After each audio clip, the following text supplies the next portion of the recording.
સાબરકાંઠા જિલ્લાના તલોદ તાલુકાના શહેર તેમજ ગ્રામ્ય વિસ્તારમાં સાર્વત્રિક મેઘમહેર. તલોદ તાલુકાના શહેર તેમજ ગ્રામ્ય વિસ્તારમાં હવામાન વિભાગની આગાહી વચ્ચે સાબરકાંઠા જિલ્લામાં સાર્વત્રિક મેઘમહેર.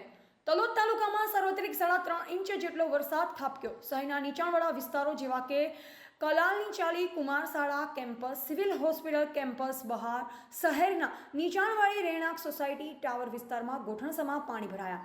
શહેરના જાહેર માર્ગ ઉપર નદીની માફક વરસાદી નીર વહેવા લાગ્યા. વહેલી સવારથી જ વીજળીના કડાકા ભડાકા સાથે વરસાદ વરસતા ખેડૂતોમાં ખુશી.